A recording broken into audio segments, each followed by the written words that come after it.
So we were done until I found something else out about you, which explains this. Here we go, baby. They got to match the theme. Yeah, I agree. Okay, tell me, where do we start with this? So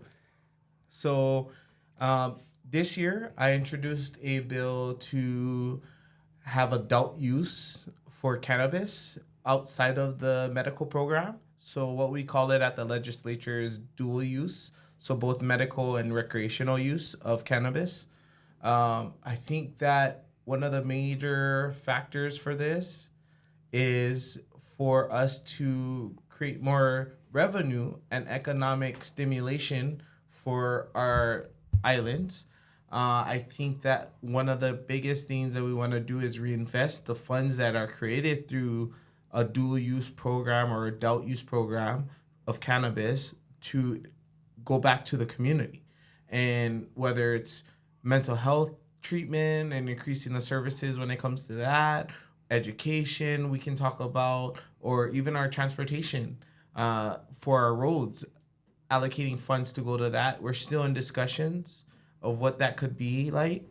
But yeah, so based on that introduction of the bill, there was some pushback from the House because the Senate actually passed it out almost unanimously. I think it was like maybe 24-1 to pass dual use for the state. It was the House of Representatives that kind of stalled the bill from moving out of the House and returning back to the Senate. Remember that process I talked to you about? Yeah. Since it came out, the origins is from the Senate. It has to go back to the Senate for final reading after it goes through the House. So we didn't get to push it out of the House this year, but we have commitments from chairs in the committee as well as leadership to push a bill next year, 2024, to create a commission or I want to say a board for cannabis and to be able to allow for people to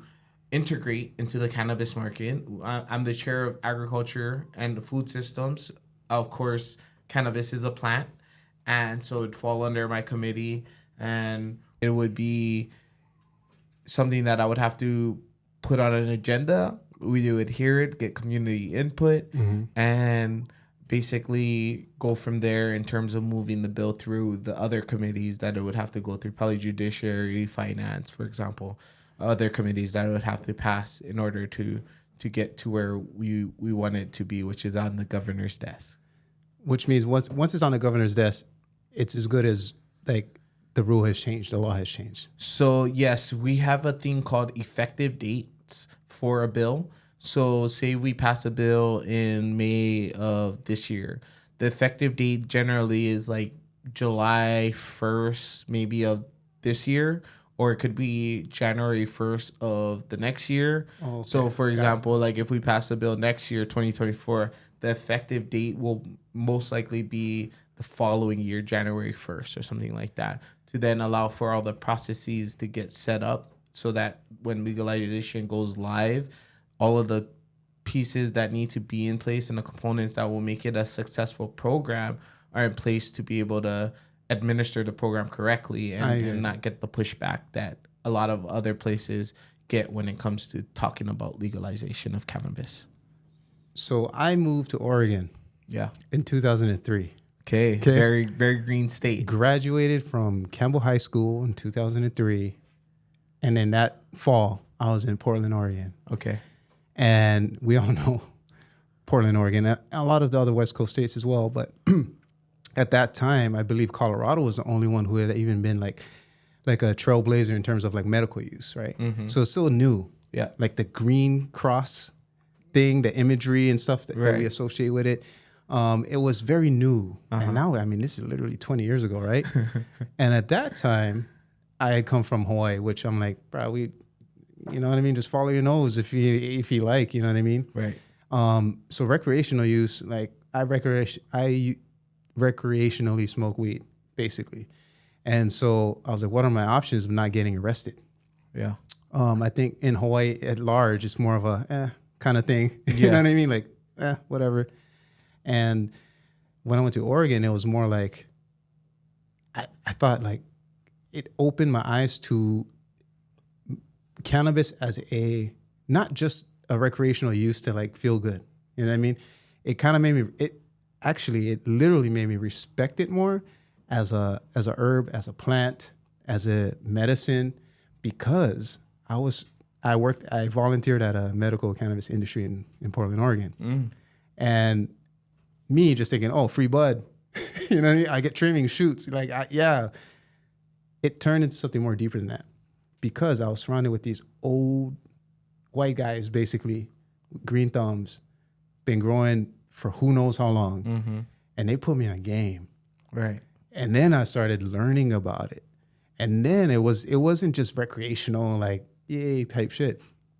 It turned into an appreciation, an understanding, and actually, like, I would even say, like, I'm not gonna say, like, you know, at this time in my life, I was a freshman in university. So, you know, you do the freshman university kind of things. But now, let's put that in contrast with Japan, because I lived in Japan, where they treat it like a Schedule I substance. Right. Everything is the same. Heroin, that's the same as weed, basically, over there, effectively. If it's not alcohol or tobacco, that's a no-no. And that's the same for America. At large, right? Yeah, at large, correct. And so now this chapter, moving back home, and now the medical use is very widely, it's everywhere. You see dispensaries, you know what I mean? Like part 3, what is it? The 328 card, 328B. B. So like, it's coming. Yeah. It's coming. And it feels like about damn time. Right. So when you told me that you're the guy who's basically making this happen in Hawaii, I was like, wait, we got to get back. We got to get this part, because I got questions, you know? First of all, okay, you gave us a kind of a timeline. Yeah. Right there. You gave us a timeline of what we can expect. Even if the bill's passed next year, the effective date might not be next year. Okay. Correct. Now let's talk about, why has it taken so long? Again, I went to Oregon in 2003. It was like already a thing, like medical. You could have this. I don't know if they called it 328B back then. I don't know. But you could get the card. And then basically, I was in the process of being a caregiver, which is a little different. And I don't know, again, this is 20 years ago type stuff. Whereas I could then grow and provide to a patient who has this kind of experience, right? And so now that I'm here in 2023, you're saying that, hey, man, this thing is like, it's right around the corner. It's here. Yeah. I'm stoked, but also like, give me the lowdown as far as like how it's going to affect. What kind of effects can I expect? What kind of changes as far as money? Because I always thought like, man, this should be just put a tax on it, and then boom, now we got more tax money, more Y&I filled money, more Y&I filled money, etc. Yep. I was like, yeah, of course. Right. And we're in a tourist-centric state. Correct. Where tourists come here looking for that, and they're getting it. It's not getting taxed. Yeah, exactly. They're getting it. So I could see the opposition being the people who provide it. Yeah. Obviously. But tell me about the stuff that this guy doesn't know about that I should know about. No, so I think that you're right. It has taken a while. You know, we were able to enact the medical cannabis cards, I believe in about a decade ago. We're going on a decade now. And, you know, it's only 30,000 actual card holders exist in the entire state. And when you look at that market, how only 30,000 people, and only out of the 30,000 people that have cards, only 12,000 access legal cannabis through a medical dispensary. So that says that majority of people who getting cannabis, even if those who have medical cards, are not getting it from the dispensary, they're getting it from black market, or what they want to call a legacy market. And that's what we're trying to integrate into the legal market. We want to integrate the legacy market guys that have been supplying, you know, our communities for generations potentially, right? Yeah. And try to get them to do it the right way, do it where their butt is covered, right? Where they don't have to be looking over their shoulders the way they do probably today. And try to encourage them to be a part of the system and to help create a system that works for everybody. Win-win situation, going back to that again. That's our goal about introducing and passing the bill. The key factor I want to mention in all of this is that we're working directly with the Attorney General's office to draft a bill that will be palatable to law enforcement too, because that's also been one of the biggest oppositions in the passing of legalization is the law enforcement agencies generally don't support cannabis.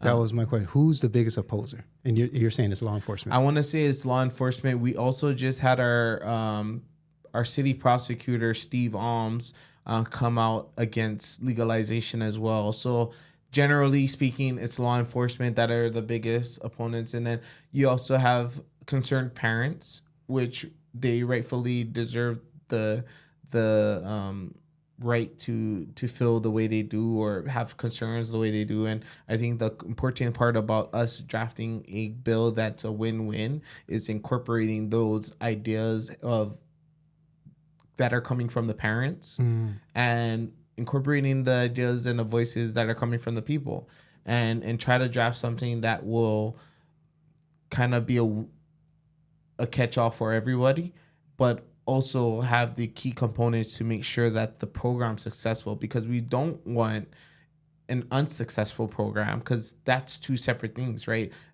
It's having a successful program means that we're getting adequate tax dollars. The program is being administered correctly. There's not a lot of red tape that increases the price for cannabis for the end user. All of these different things that we need to factor in to draft the bill that's going to be acceptable to the masses. That's what it's going to take. A lot of outreach, a lot of discussions, and we're doing that now. I think we want to just get the core nuts and bolts of the bill settled and then take it out to the community once we have somewhat of a finished product, and then they can give the tweaks to then make it a better program than what we've come up with personally. So making the program palatable is like maybe the first hurdle. Getting it across the governor's desk, second hurdle, maybe. Governor Green has come out in support of legalizing cannabis, and that's also why we didn't introduce the bill during Ige's terms of being in office, because he was not in support of legalization. So he made that very clear that anything that reached his desk, he wasn't going to sign, and he probably was going to veto. So okay. No sense all of us go through the trouble of trying to push this through just to meet opposition at the highest level of government, which is our governor. And then you got to understand that he controls the Department of Health, he controls the Department of Ag, he controls the Department of Transportation, Department of Law, Attorney General's office, law enforcement, all of these things. So if they're not all on board, then we're going to legalize it, and it's just going to be a battlefield of these folks trying to, resist the actual policies that are being made by legislators.